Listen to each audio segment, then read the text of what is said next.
Hi everyone, this is Soledad Cuevas from SOAS. I'm going to present our work on supporting small farmers in highly industrialized broiler value chains, a system dynamics approach. This is work in collaboration with colleagues from RVC and from UKZN in South Africa.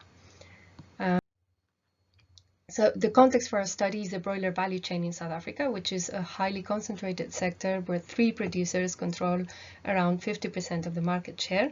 We won't be discussing indigenous chickens, which are quite a separate value chain. And small producers in the broiler value chain depend on corporate integrators for purchasing chicks, where the 2 main breeds are franchised to the top 2 integrated companies, and their most expensive input is commercial feed.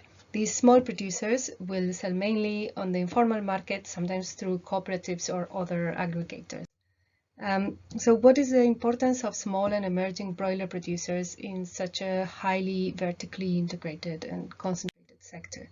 So firstly, smallholder support needs to be understood as a political priority for inequality reduction in South Africa, and it is particularly important in this case because the integrated broiler maize soy value chain is the largest contributor to agricultural GDP. And in addition to these role in supporting rural livelihoods, and although small producers account for a relatively small volume of output, they can support access to nutritious and affordable food in rural areas and townships in particular, where populations often have low access to supermarkets, to refrigeration, or to reliable electricity, which is a big problem in South Africa. So our research focuses on the challenges that these smallholders face and the policies that address these challenges. Our research methods are rooted in complex systems analysis, which concerns itself with the analysis of environmental, social, or mixed socio-environmental systems, in particular with focusing on nonlinearities, feedback loops, and emergent system properties. Particularly, we use a qualitative system dynamics approach, which is one of several methods for the analysis of complex systems, which is transdisciplinary and often uses causal loop diagrams. So to define a couple of these concepts, feedback loops reflect the relationship between 2 or more variables and are known as negative feedback loops if they reflect a balancing relationship, or positive feedback loops if they reflect a reinforcing relationship. Causal loop diagrams normally contain 2 or more linked feedback loops and qualitatively describe a phenomena of interest in the system. Now, they can be used as a tool to unpack data and understand mental models of actors in the system and identify variables, parameters, and entry points into the system, but they do not generally describe a whole system or serve for policy evaluation. In our case, we carry out a full thematic analysis of stakeholder interviews and a simplified policy analysis based on these interviews and policy documents. And then we use this as input for the formulation of partial causal loop diagrams, which are then integrated into a full diagram to support the analysis. So a word on this process of translating a thematic analysis into causal loop diagrams.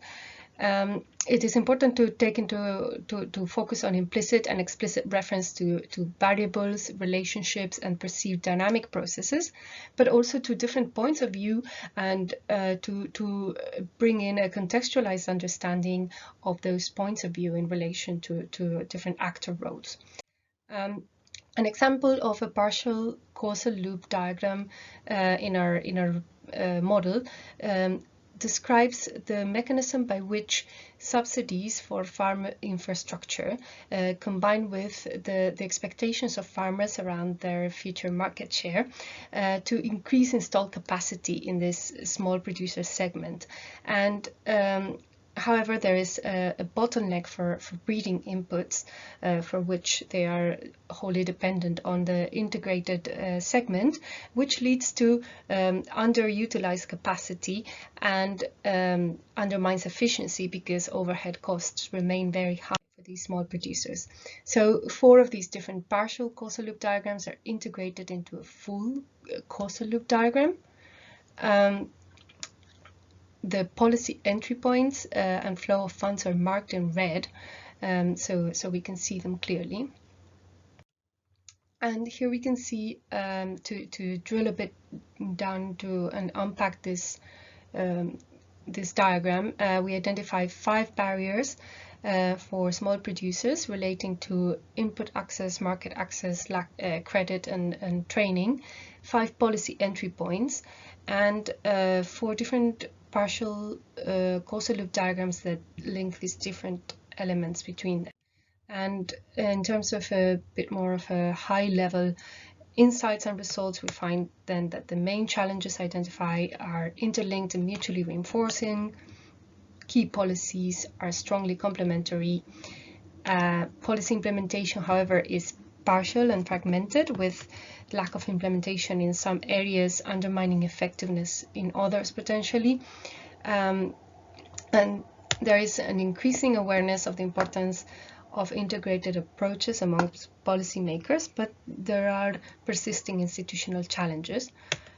So in this case, we can say qualitative causal loop diagram analysis gives us a preliminary diagnostic tool, but not necessarily a solution. Further research could concern parameterization and quantitative scenario simulation, as well as the evaluation of specific local interventions or political economy analysis, focusing on this current or future attempts to adopt systemic approaches and why they succeed or fail. Sorry. Thank you very much for your attention and look forward to the discussion.